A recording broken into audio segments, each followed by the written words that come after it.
Well, welcome everyone to our weekday morning podcast on Kabbalah for Heretics. With me, of course, your heretic in chief, Yakov Leib HaKohain. Let's get back to where we left off yesterday in the Zohar. Let me just say, as I do every morning, for the past almost 30 years, every weekday morning, with only very rare exceptions, we have been going through the Zohar, volume by volume, cover to cover, page by page, sentence by sentence. And in that regard, we have finished volumes 1, 2, and 3 over the years and are now well into the way of finishing volume 4. Now, that doesn't mean we're going to be finished in the next couple of weeks or even couple of months. We go slowly, thoroughly, deeply. So it may take us even a year or two. But just be aware, we're almost at the end of volume 4. There are 5 volumes, of course, and as soon as we finish volume 4, we will enter into volume 5.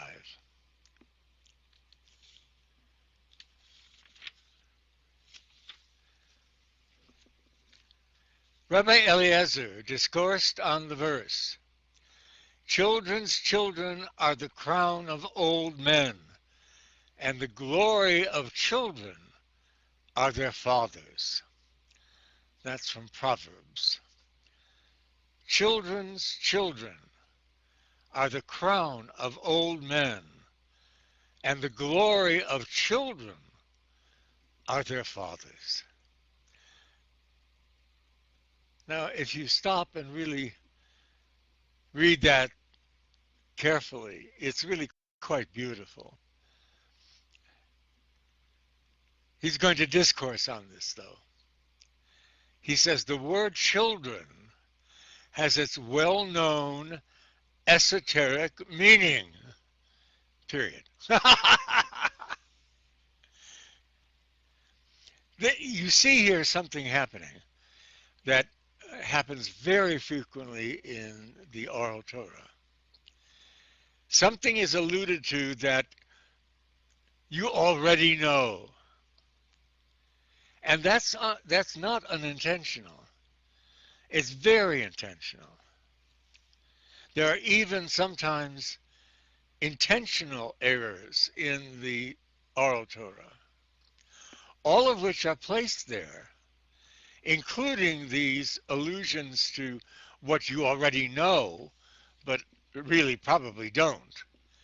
All of them are there to keep the oral Torah away from the hands of the Gentile. Now, that sounds chauvinistic.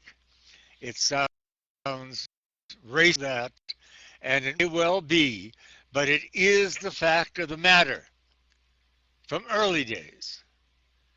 And there is a reason for that. There is a reason for that.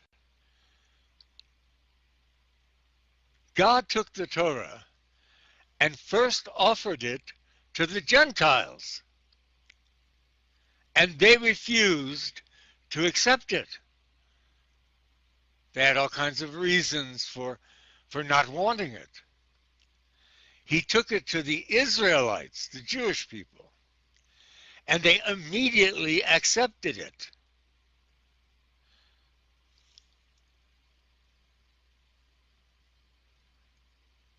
They immediately accepted it.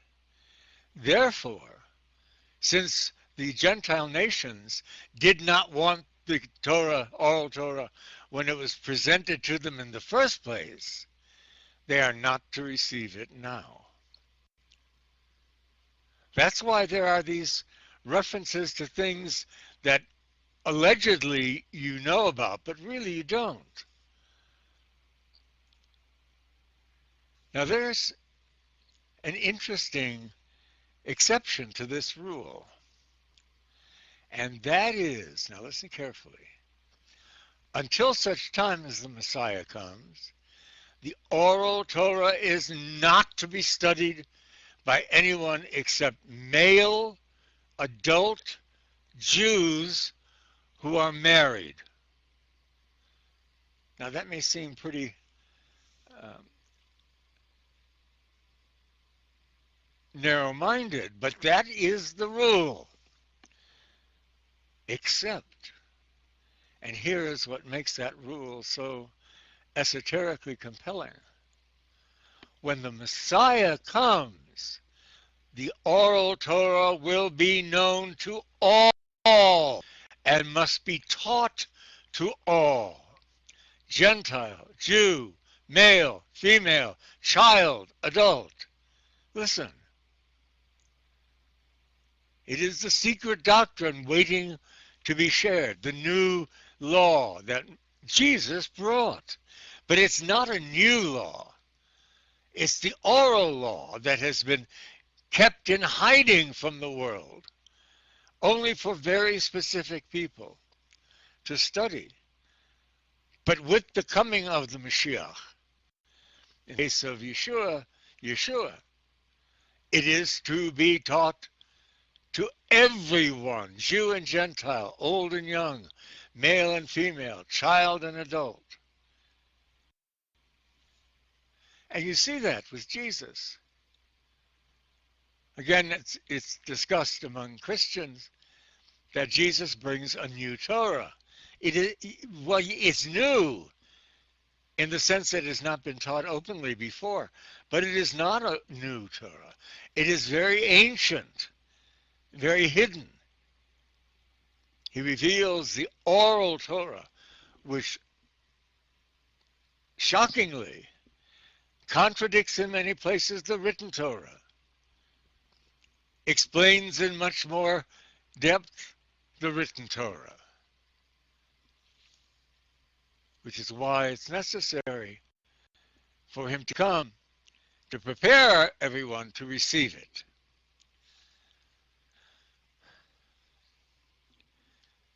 Rabbi Eliezer discoursed on the verse, "Children's children are the crown of old men," grandchildren, "and the glory of children are their fathers."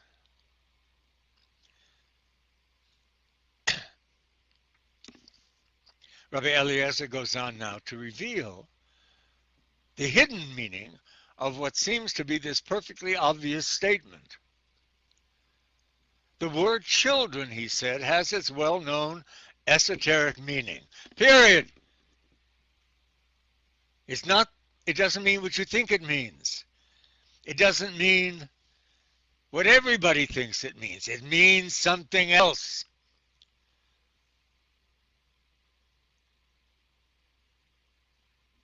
It has an esoteric meaning, which is not known except by the children of Israel, who have received it orally. Children's children are the other crowns of the king, and of them it says that, quote, "the glory of children are their fathers, because the sons are only crowned through the fathers." There is a very ancient concept in Judaism. I forget the Hebrew for it, but in English it means the degeneration. Think of it this way. My father is a scholar on the law. I am born into my father's family. I am, therefore, right next to him and what it is he knows. My children are one generation away from my father. So it isn't that we know more, but we know less, and so forth. The degeneration of the generations This is why it says here, or at least it implies, the absolute honoring of old age. Now, we love that kind of thing when it's talking about Native American Indians, when it's talking about ancient Japanese cultures, but the minute it's talked about in terms of Jews, then it's just old-fashioned traditionalism and to be ignored. But it isn't. It has a foundation in truth. Children's children are the other crowns of the king, and of them it says that, quote, the glory of children are their fathers, because the sons are only crowned through the fathers.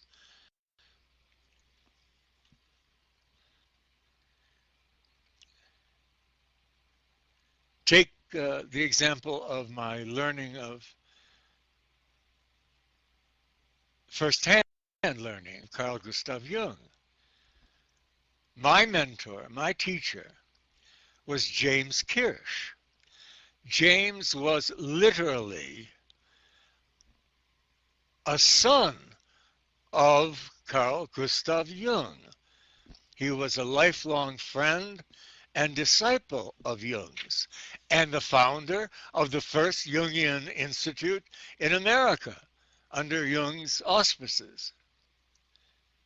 So that what James was teaching me experientially as well as intellectually about Jung was exactly what Jung had taught him about Jung,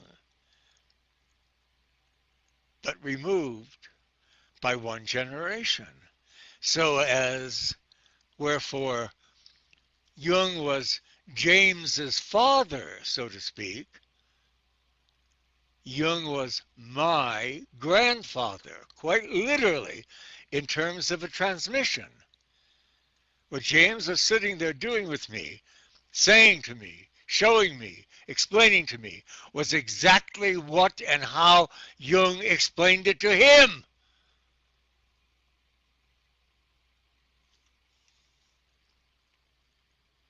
Now this is very prominent in the guru tradition, in the idea of a transmission, where it isn't that you just suddenly wake up and know everything.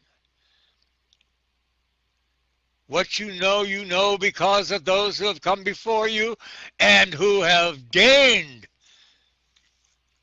to look down upon you and teach you as they were taught by their mentors, who in turn had been taught by their mentors, and so forth. The same exact thing is true for me with Ramakrishna. My guru, Swami Sahananda, had his guru, and his guru's guru was Ramakrishna himself. So that Ramakrishna transmitted his wisdom to that first generation, who in turn transmitted it to my mentor, who then transmitted it to me. There seems to be very little place for this kind of thinking in modern thinking. The reason being, it violently offends the ego, which should be in itself proof of its truth. Children's children are the other crowns of the king, and of them it says that, quote, the glory of children are their fathers, because the sons are only crowned through the fathers. From this we learn that the sons are only crowned and revived by the running stream when the fathers are crowned and blessed. If the father is not crowned and blessed, he can pass on everything he wants to the son, but what he's passing on is garbage. The first question I ask a so-called teacher, who was your teacher? And you would be amazed at how many hem and haw around that. Oh yeah, I read a great deal of Swami so-and-so. You read a great deal. You didn't sit with him, face to face, person to person, for a number of years. Well, no, but I attended all his public lectures. Not the same. Not the same. As they were going along, the time for prayer arrived. So they dismounted and said their prayers. While they were praying, a serpent wound itself around the legs of the ass of Rabbi Pinchas, which thereupon uttered two cries. When they had finished praying, Rabbi Pinchas said, I can understand my animal being in pain, because earlier in the day, when I was meditating on the Torah, it took me through some filth. The Torah took me through some filth.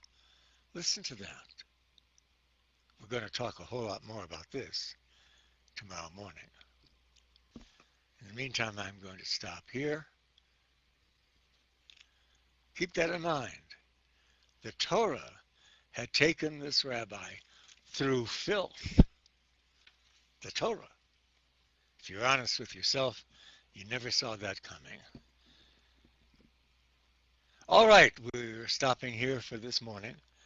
And they're always just Yeshai and David here to record, edit, and post our podcast on our YouTube station. And let's get right to the ending, which is the recitation of the prayer for the dead in honor of my departed beloved friend, Leonard Cohen.